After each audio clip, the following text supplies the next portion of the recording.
Hello my dear friend. आज के video में हम डिटर्मिनर के बारे में पढ़ेंगे।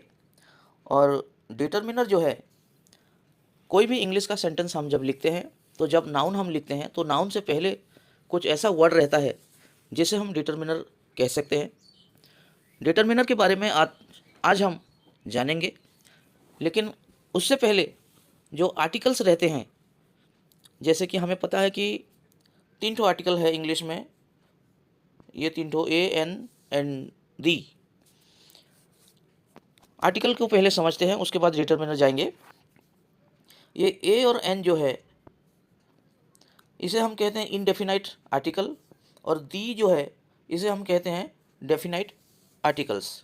कोई भी वर्ड, सेंटेंस में जो भी वर्ड आता है, अगर कोई कॉन्सोनेंट वाला साउंड है तो वहाँ पे हम ए का यूज़ करेंगे, और अगर वावल्स का साउंड है तो वहाँ पे हम एन का यूज़ करेंगे। और ये जो दी है, कब हम उसे द पढ़ते हैं और कब हम उसे दी पढ़ते हैं, इसके बारे में भी थोड़ा सा आज idea. This boy is clever. यहाँ पे जो दिस को डॉटेड लाइन में दिया गया है, ये दिस जो है ये डिटर्मिनर है, और बॉय जो है ये एक ठो नाउन है। तो नाउन से पहले जो आता है उसे हम डिटर्मिनर कहते हैं। और एक ठो एग्जाम्पल से समझेंगे। ये बुक्स जो है, यहाँ पे बुक्स नाउन है, और ये दीज जो है ये डिटर्मिनर है। तो दीज आर माई बुक्स जो है ये बन जाता है एक नाउन फ्रेज। डिटर्मिनर जब लग जाता है किसी भी नाउन के साथ तो ये एक ग्रुप ऑफ वर्ड हो जाता है, या फिर ये एक नाउन फ्रेज बन जाता है, जैसे कि 2 नंबर सेंटेंस पे हम देख रहे हैं। और ज़्यादातर डिटर्मिनर जो रहता है वो किसी भी वर्ड्स के या फिर किसी भी सेंटेंस के बिगिनिंग में रहता है। इसको हम याद रखेंगे। ए का यूज़ हम कब करते हैं, देखिए, ही इज़ ए सिंगर। यहाँ पे ए का यूज़ हुआ है, और मैं पहले भी बता चुका हूँ, ए और एन जो यूज़ होता है ये साउंड के हिसाब से होता है, ना कि स्पेलिंग को देख के। तो यहाँ पे जो सिंगर है, एस तो कॉन्सोनेंट ही है, और इसका प्रोनाउंसिएशन भी जो है वो भी कॉन्सोनेंट है, इसीलिए यहाँ पे ए लगा रहता है। ए का यूज़ करेंगे।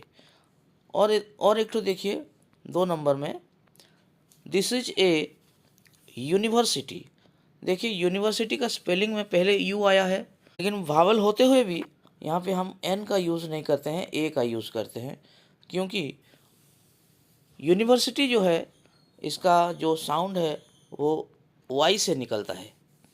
इसीलिए ए और एन का जो यूज़ करते हैं वो हमेशा डिपेंड करता है कौन सा साउंड हम प्रोनाउंस कर रहे हैं। अभी एन का देखिए, this is an umbrella. Umbrella का पहला जो वर्ड है, जो लेटर है, यू है। वैसे तो ये वावल्स है, और इसका जो प्रोनाउंसिएशन भी है ये वावल ही साउंड करता है, इसीलिए यहाँ पे एन लगा, एन का यूज़ करेंगे। उसके बाद और कुछ देखिए, उसका नीचे है एन ऑनेस्ट मैन। ऑनेस्ट के आगे एन हम यूज़ करेंगे। एच जो है ये कॉन्सोनेंट है, लेकिन एच जब हम इसको बोलते हैं तो एच जो है वो साइलेंट रहता है, ऑनेस्ट मैन हो जाता है।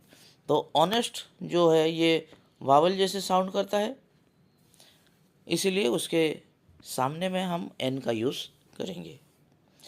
एमएलए में भी देखिए, एम जब हम कहते हैं तो एम कहने से वावल का साउंडिंग होता है, इसलिए N M L A, an hour late. यहाँ पे भी एच जो है साइलेंट है, इसलिए हम यहाँ पे एन का यूज़ करेंगे।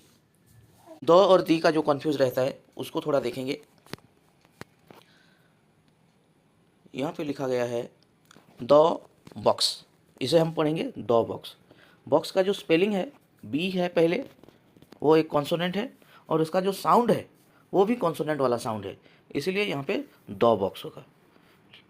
The mango tree. Mango tree का जो प्रोनाउंसिएशन है एम का, ये भी कॉन्सोनेंट जैसे साउंड करता है, इसीलिए इसको हम द मैंगो ट्री कहेंगे। लेकिन उसके नीचे देखिए ANT एंड, उसका स्पेलिंग में भी ए लगा है और ये साउंड भी करता है भावल के जैसे, तो इसे हम पढ़ेंगे दी एंड। उसके नीचे देखिए दी ऑरेंजेस, ऑरेंज भी हम जब प्रोनाउंसिएशन करते हैं तो उसका प्रोनाउंसिएशन भी भावल्स के जैसे रहता है, इसलिए हम यहाँ पे दी का प्रोनाउंस करेंगे, दी कहेंगे, ना कि द कहेंगे। The articles are the part of determiner, इसको हम याद रखेंगे।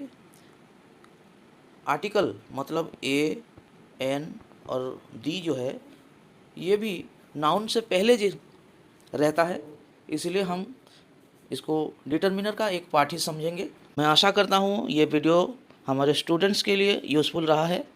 अगर आपको ये अच्छा लगता है तो इस वीडियो को like, share, comment and subscribe करना मत भूलिए।